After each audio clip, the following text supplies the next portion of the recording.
I was 16 when I left a family party thinking the worst thing I'd carry home was a bruised heart. Then a storm swallowed the highway, and a semi turned my car into scrap metal. In the trauma bay, the doctor said I had minutes, not hours, and they needed my mom's consent to cut me open and save my life. So a nurse put her on FaceTime. My mom answered from a spa with my little sister right beside her, and she didn't even stand up. She just sighed and said, "If it dies, let me know." I don't have time for paperwork. I went under anyway. 18 days later, I woke up with a tube in my throat, metal in my mouth, and one line on the chart at the end of my bed that didn't make sense. New legal guardian. And the name under it wasn't hers. But before I tell you who stepped in when my own mother walked away, I need to know you're here with me. Comment hi or tell me where you're watching from. Sometimes just knowing someone is listening keeps you from falling apart all over again. And if you've ever been the one nobody chose, hit subscribe and stay with me, because this isn't just a crash story, it's a story about who saved me when I was already being erased. My name is Jet Marlowe. And now, let me tell you everything. People think kids who grow up in Montecito don't bleed the same way. Big houses, private schools, a car at 16. But no one ever asks what it's like to eat dinner with people who talk about you like you're not there. I was 16 when I realized I wasn't really in the family photo anymore. Not metaphorically, literally. My name is Jet Marlowe. And this is where it started. We were sitting at the dinner table in a house that looked like it belonged in a luxury home spread. Polished floors, crystal glassware. Grant at the head of the table, my mother Marisol across from him, and Brinley to my right, scrolling through her phone and filming everything for her Instagram stories. I sat at the end, the unused corner spot, like some prop someone forgot to remove. We were having salmon, my least favorite, plated perfectly like it had to pass a photo test before it passed my lips. Marisol talked about her upcoming spa weekend in Ojai and a charity auction she was organizing for coastal cleanup. Grant interjected about his newest architectural bid, some eco-luxe mansion in Big Sur. Brinley giggled, twisting her hair and laughing about how one of her posts hit 12K likes in an hour. No one asked me anything. I wasn't part of the conversation. I was a placeholder in a family tableau. Then it hit harder. Marisol picked up a call on speaker. It was another parent from Brinley's school. "Oh yes," she said with that fake warm tone she always used for people she needed something from. "Grant and I are doing great. Brinley's thriving. And the older one's still here for now." She didn't say my name. Not even once. The older one. Like I was some phase she hadn't grown out of yet. After dinner, I retreated to my room, which wasn't upstairs like Brinley's with the ocean view, but in the wing near the laundry room next to the utility closet. When we moved in, they told me it was temporary. It had been over a year. I went looking for an old charger, ended up pulling open a storage cabinet and found a shoebox of family photos. Except I wasn't in them. Photo after photo. Marisol in heels on a vineyard tour. Grant smiling beside her.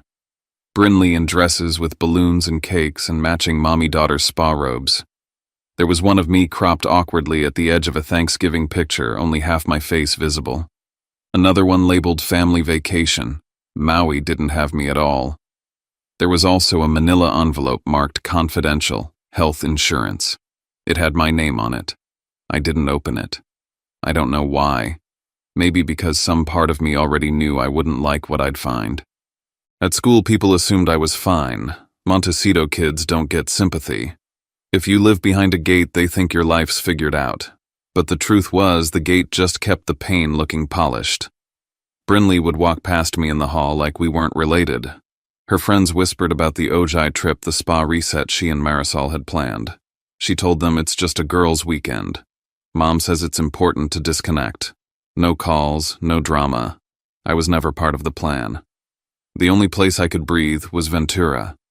Every few weekends I'd take the drive down to see my grandfather, Warren Alvarez, retired sheriff, part-time fisherman, the only man who ever looked me in the eye and asked if I was okay, and meant it.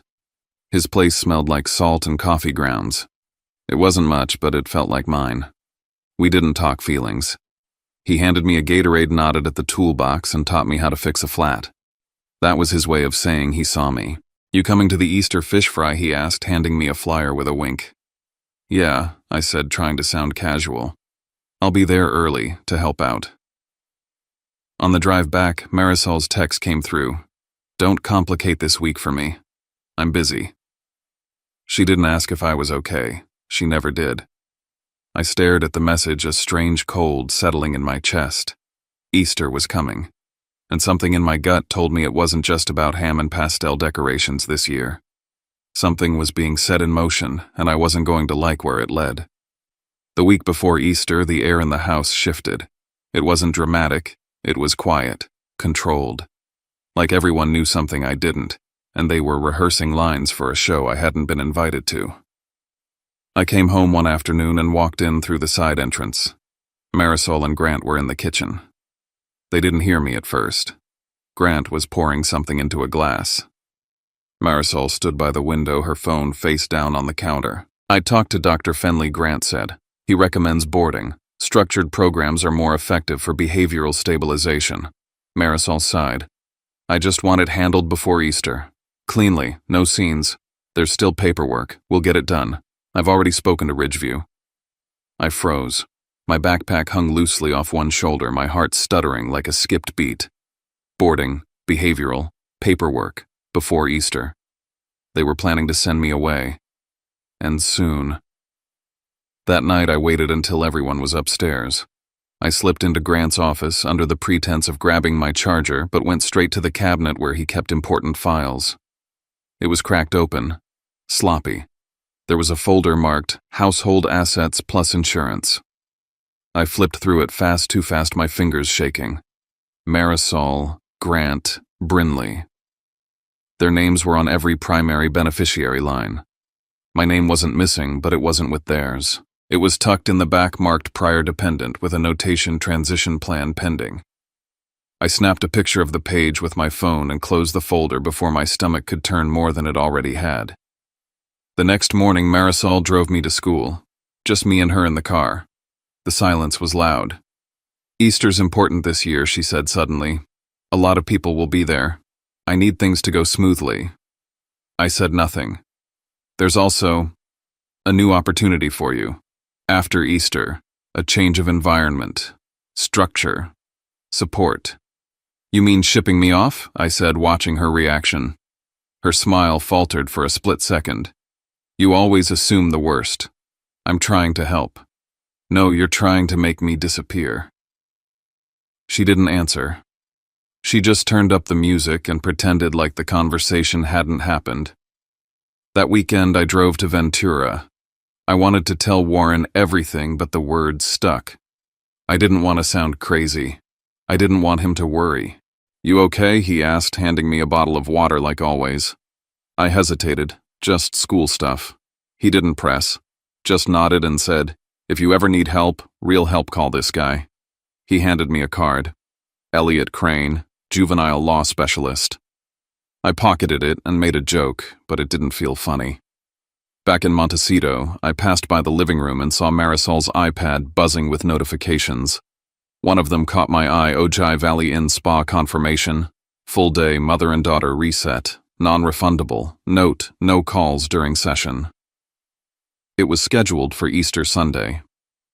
My heart thudded. That couldn't be a coincidence. If something happened, if I needed help, there would be no one to reach them.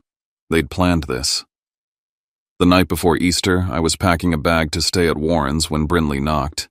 She didn't come in, just leaned against the doorframe with her arms crossed. Just so you know, she said, after tomorrow, everything gets easier. For all of us. What the hell does that mean? She smirked. It means you're not part of this family anymore. And honestly, you never were. Then she walked away like she hadn't just lit a match and dropped it on everything. I stood there staring at the photo in the hallway, Marisol, Grant, Brinley, smiling in front of a Christmas tree. My frame was broken and missing from the shelf underneath. Tomorrow was Easter, and I had no idea that the crash wasn't just coming, it had already begun. I got to Ventura just before noon, earlier than I needed to be. The backyard still smelled like sea salt and old charcoal from last summer, and Warren was already out there pulling folding chairs from the shed. I helped him set up the long table and string the lights, trying to pretend like this was just another cookout. Just another Easter. Here he said, handing me a neatly folded shirt, light blue. Wear this today. Looks good on you. It wasn't new, not exactly. It was one of Dad's old shirts, my real dad, the one Warren had cleaned and pressed and saved. I ran my fingers along the collar, unsure what to say. Thanks, I murmured, and he just nodded like he always did when he gave something that meant more than he let on. By 2 o'clock, the backyard was full. Cousins, uncles, aunts I didn't really know, but who still hugged me too long and asked too many questions. There were deviled eggs, corn on the cob. Someone brought tri-tip from that place off the 33. It felt real, safe. For once, I wasn't background noise. Then came the perfect storm. Marisol arrived like she was being photographed. Flawless white dress, not a wrinkle out of place. Grant parked the Tesla right by the curb like he owned the block. Brinley got out last recording on her phone, twirling in the sunlight. They didn't bring a dish, didn't bring drinks. They brought presents. That was enough for them. Marisol air-kissed an aunt she hadn't seen since Christmas and made a loud compliment about the centerpieces. Grant started talking business with one of my cousins like he'd rehearsed the pitch. Brinley just kept filming. I walked over to say hi, and Marisol turned to a family friend. "This is Jet," she said. "Not my son, just the name." Then she smiled and turned away before I could even respond. I backed off, grabbed a bottle of water, and headed toward the side of the house. I needed a minute. That's when I heard her. Marisol's voice was soft but unmistakable. "Yes, just confirming tomorrow. Full day. Yes, just the two of us. No interruptions, no calls, no paperwork. It's our detox day." She laughed, this smooth, pleased sound. "It's been a long time coming. Just mother and daughter. Real quiet." I froze. Brinley's voice chimed in from behind her. "Finally. No boys. No drama. Just us." My stomach dropped. It wasn't the words, it was how easily they said them. How easily I'd been erased from what family meant to them. I don't know how long I stood there before I walked back out into the yard. Warren caught me halfway across the lawn. "You okay?" I nodded too fast. "Just a headache." He didn't believe me, but he didn't push. I sank back into my chair and tried to eat something, but it all tasted like cardboard. Later, one of my mom's cousins pulled me aside near the grill.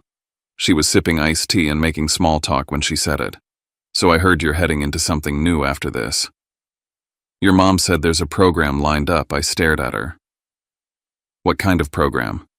She shrugged. "Something structured. Good for focus and discipline." She made it sound like a great opportunity. I walked away before I could say something I'd regret. By sundown, I'd had enough. The warmth was gone. The Ventura breeze didn't feel safe anymore. It just felt like the last thing I was allowed to keep. I told Warren I was heading out early. "You sure?" he asked. "Yeah, just tired." He handed me the keys to the old Civic I'd saved up for. "Drive safe. Roads'll get slick if that rain moves in. Text me when you're home." I nodded. "I will." Brinley passed me near the gate, all lip gloss and smugness. She leaned in just enough to whisper, "Mom's busy all day tomorrow. Whatever happens, don't call." I stared at her, stunned, but she didn't stop. Just kept walking like it was nothing. I slid into the car, turned the key. The smell of barbecue still clung to my clothes. I didn't look back as I pulled away. But the wind had picked up, and the sky was shifting. As I merged onto the highway, I kept thinking about Warren's voice. "Text me when you're home," and Brinley's voice. "Don't call." Two different orders. One meant protection, the other meant erasure. And I still hadn't decided who I was going to listen to. The rain hit faster than I expected. By the time I passed the first exit out of Ventura, the windshield was a blur of water and headlights. The wipers were on full speed, but they couldn't keep up. Everything looked smeared, like I was driving through a painting someone had cried on. I glanced at my phone in the console. I typed out a quick message to Warren, heading back. All good. Then I stared at it. What if he called? What if he heard something in my voice? I deleted the message and stuffed the phone into the glove box. I didn't want him to worry. I didn't want him to stop me. I told myself, just get home. Sleep it off. Act like today didn't happen. The road curved through a low stretch and water pooled in the dips. I slowed down. I wasn't being reckless. I remembered Warren's voice. Drive slow if it rains. I checked the speedometer just under the limit. That's when the headlights showed up in my rearview mirror. Bright, close, too close. A black SUV hugging my bumper. Their high beams flickered once, twice, like they wanted me to speed up. But I didn't. The SUV didn't pass. It stayed right there, inching closer, headlights bouncing inside my car like searchlights. I gripped the wheel tighter, heart thudding in my ears. Then I saw it. A decal on their windshield. Something like a school crest or private club. My stomach dropped. It looked familiar, one of those things Brinley always posted from. Some club her friends went to. I didn't have time to think about it. Up ahead, a semi-truck in the opposite lane hydroplaned. I watched it start to fishtail slow at first, then fast, too fast. Its trailer slid across the line like a knife. I swerved. Everything went white. Then sound exploded, metal glass, something tearing. I felt the seatbelt lock across my chest. The world spun, my arms went numb, my head cracked something hard, then silence, and then noise again. Sirens, someone yelling, a sharp light above me, a voice asking, "Kid, can you hear me? Stay with us." I couldn't speak. I tried. Nothing came out. My whole body felt like it was wrapped in wet cement. Hands pulled at my jacket. Someone was checking my pockets. My wallet was on the floor open. My student ID. A folded business card, the one Warren gave me. I saw a paramedic pick it up, glance at it, then stuff it into my coat pocket like it didn't matter. But it did. They strapped me to a board, lifted me into the back of the ambulance. I could hear them talking. "Name Jet Marlowe," someone muttered. "No paperwork, says Wexler." "What? That's not what he said." "That's what's in the system." Muffled voices. Then one of them, insurances flagged. "We need to check eligibility." Then a pause. "We don't have authorization." "Family contact." Another pause. "Mother's unavailable. No calls allowed during spa treatment. Listed under Do Not Disturb. No other guardian listed." I tried to move, tried to speak.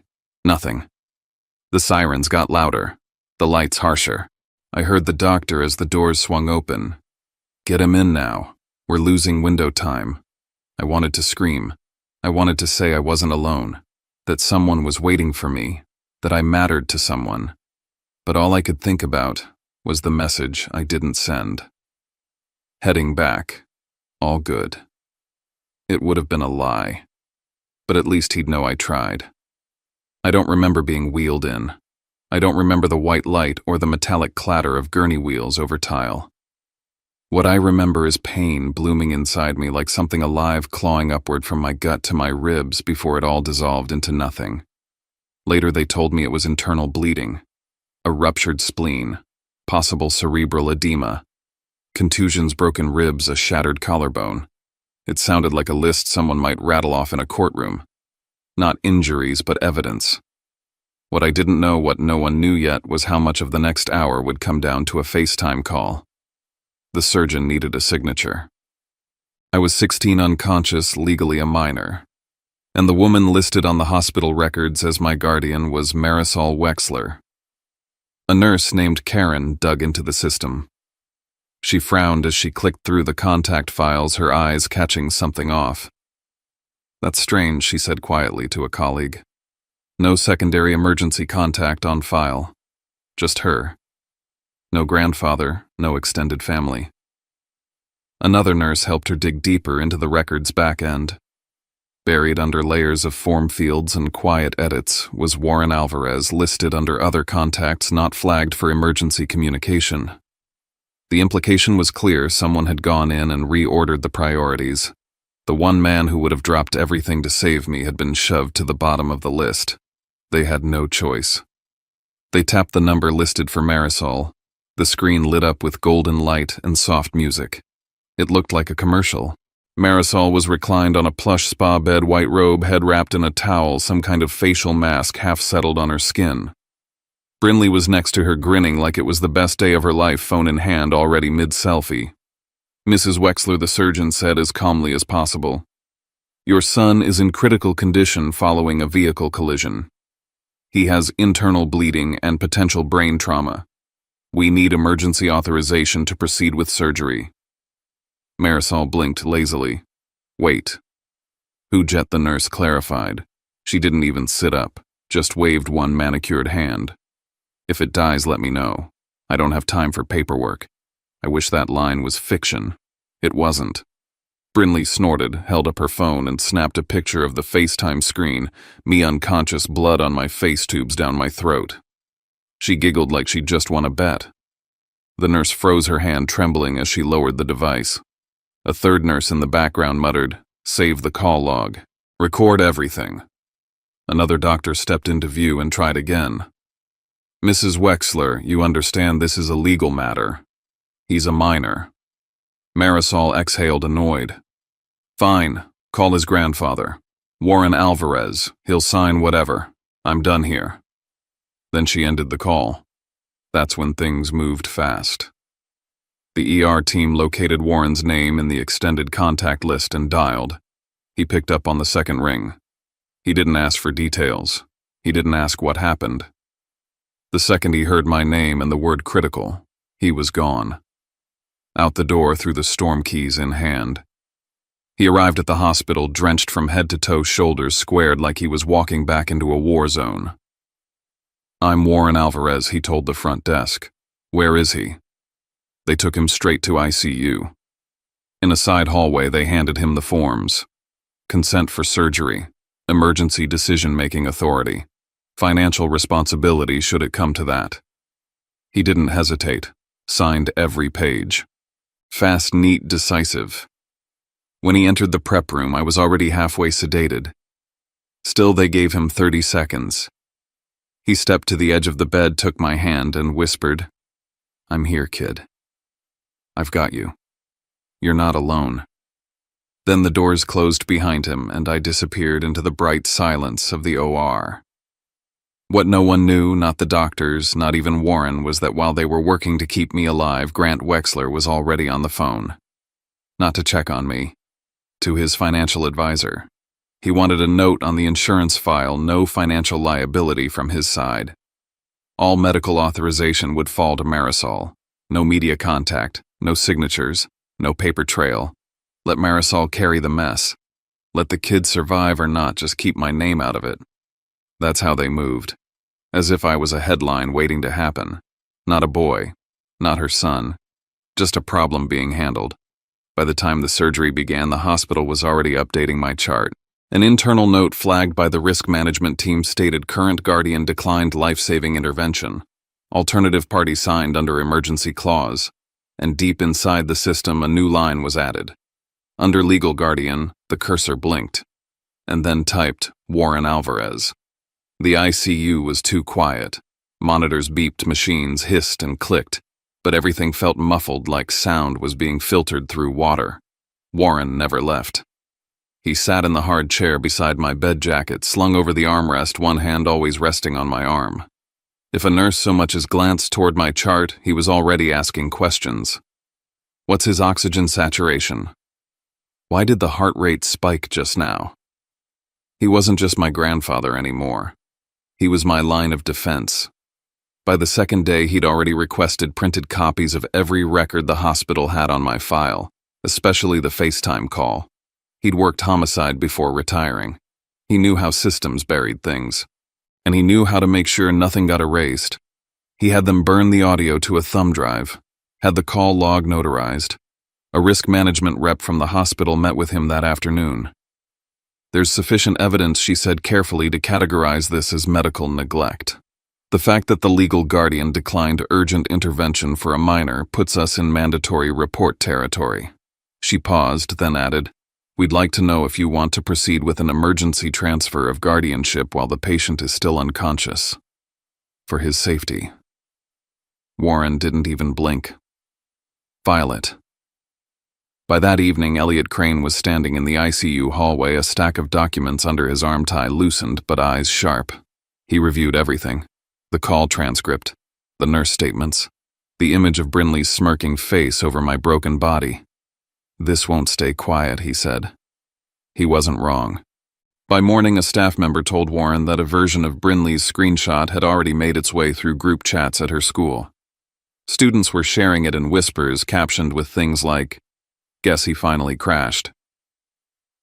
Elliot didn't just see a bad joke, he saw a gift.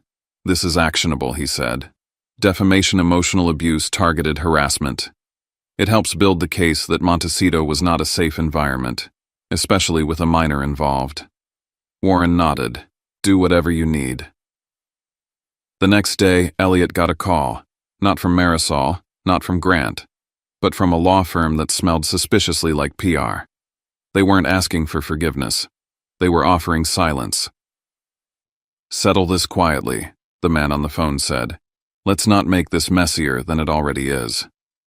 Elliot smiled like a wolf. "Put that in writing." By that afternoon, he was standing at the front gate of the Wexler estate in Montecito, with a court officer and an envelope. "Emergency guardianship petition, formal complaint, notice of pending medical expenses." The door opened. Marisol stood in a white sweater dress, face tight. "You can't be serious," she said. "I am," Elliot said. "Have a good evening." Behind her, Brinley burst into tears. "She's saying I posted it by accident," Warren later told the nurse. "Now it's my fault for being in the hospital."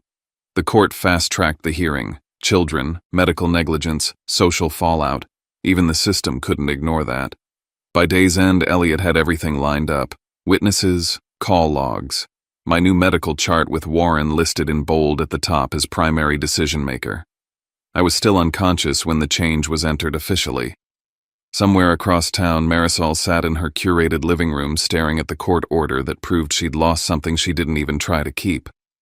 And in the ICU, Warren leaned forward, resting both hands on the bed rail. "I've got you, kid," he whispered. And this time the law backed him. The first thing I saw when I woke up wasn't a ceiling. It wasn't my grandfather's face or the blur of a nurse or even the blinding white of ICU lights. It was a clipboard. More specifically, a chart clipped to the edge of my hospital bed. At the bottom, in bold capital letters, a phrase I couldn't process fast enough: "New legal guardian." And right underneath that, a name: Warren Alvarez. My throat burned. My ribs hurt. Something was in my nose, my arms, and I was pretty sure I couldn't feel my left leg. But all of that was background noise to that single line. Something had changed drastically while I'd been unconscious. Someone had made a decision that saved my life. And it wasn't the woman who gave birth to me. "Hey," a hoarse voice said from beside me. I turned slowly. My grandfather sat in the stiff hospital chair, his elbows on his knees, hands clasped like he'd been praying or bargaining with something that didn't listen much. His eyes were bloodshot and rimmed in salt. "You're awake," he breathed, then pressed the call button for the nurse without taking his eyes off me. "You're safe now, Jet." I wanted to speak, but my lips barely moved. My voice cracked like wet paper. Still, I managed 2 words.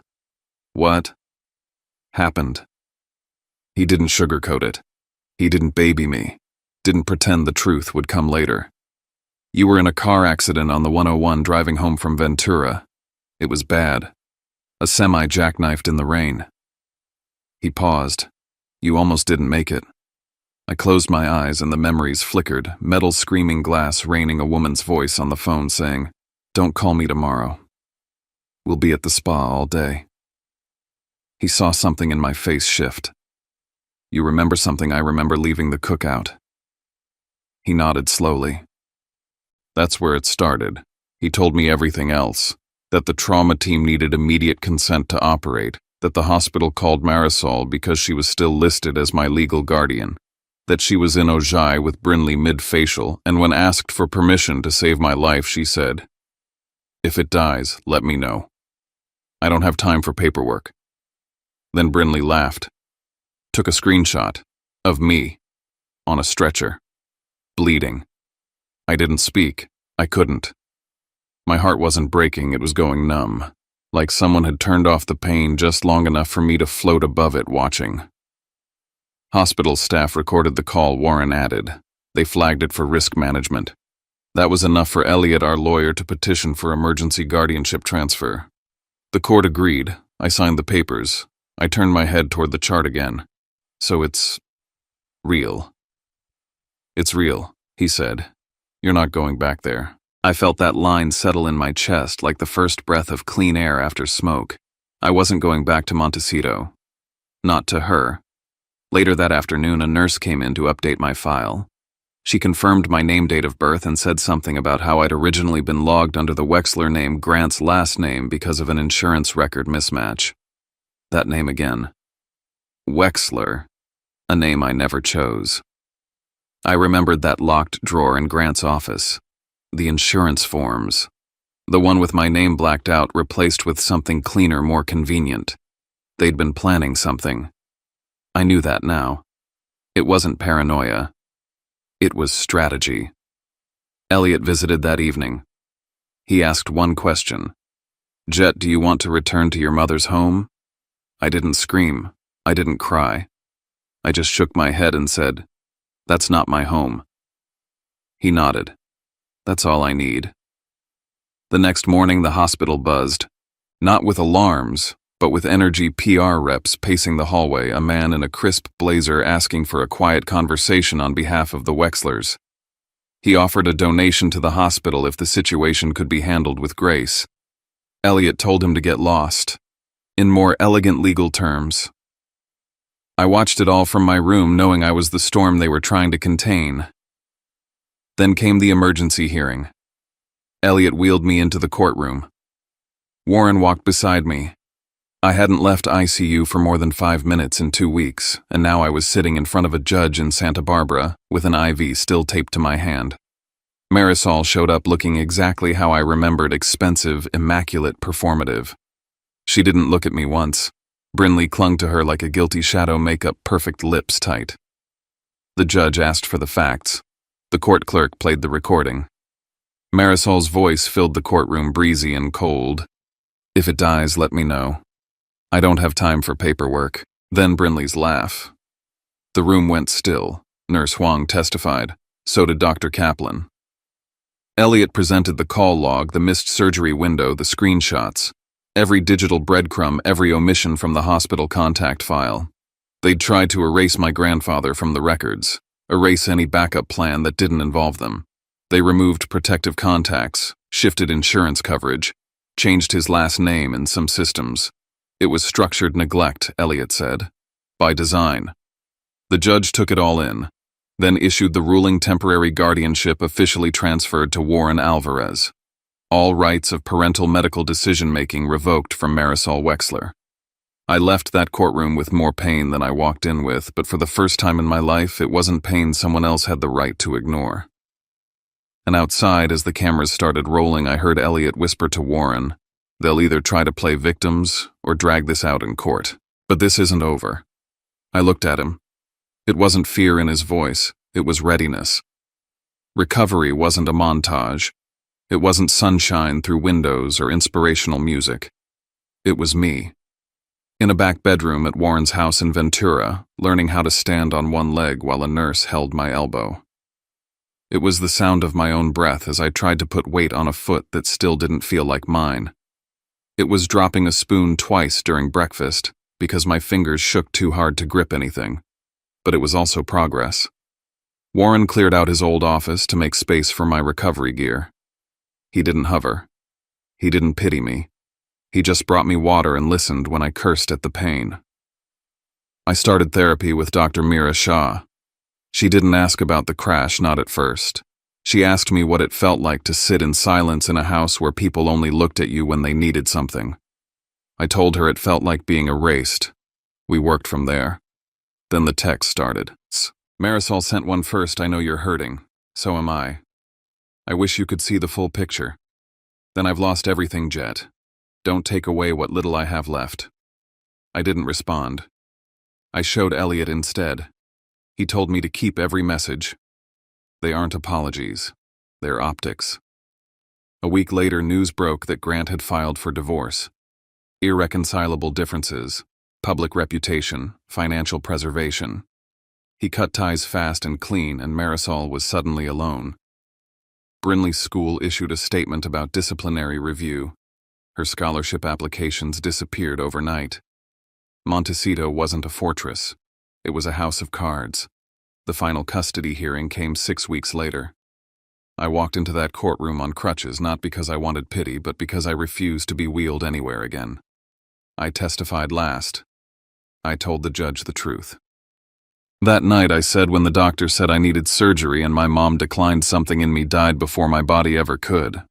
I wasn't her son. I was a file, a liability, something to manage. I looked at Marisol then. She was crying, or trying to. I'm not asking for money. I'm not even asking for an apology. I'm asking to be free, to stay where I'm safe. I looked at Warren. That's with him. The judge ruled quickly. Parental rights permanently terminated for Marisol Wexler. Full legal guardianship transferred to Warren Alvarez. The court authorized adoption proceedings. The rest happened fast. A lien on the Montecito property. Hospital bills filed through civil court. Marisol's employer dropped her. Brinley transferred schools. Grant remarried someone younger and even more vanilla. I signed my adoption papers at age 17. I didn't change my name. But I changed everything else. I finished high school, enrolled in a state college near Ventura, studied social work. Today I work with kids like me. Not all of them survive. Not all of them make it out with someone like Warren in their corner. But when they look up at me and ask, "How did you get out?" I tell them the truth. Someone stayed. That's all it takes sometimes. One person who refuses to leave when it's inconvenient. One signature on a hospital form that says you're worth it. The last thing I read in that hospital was "new legal guardian." Now I know what that really meant. It meant family isn't who raised you, it's who refuses to let you die.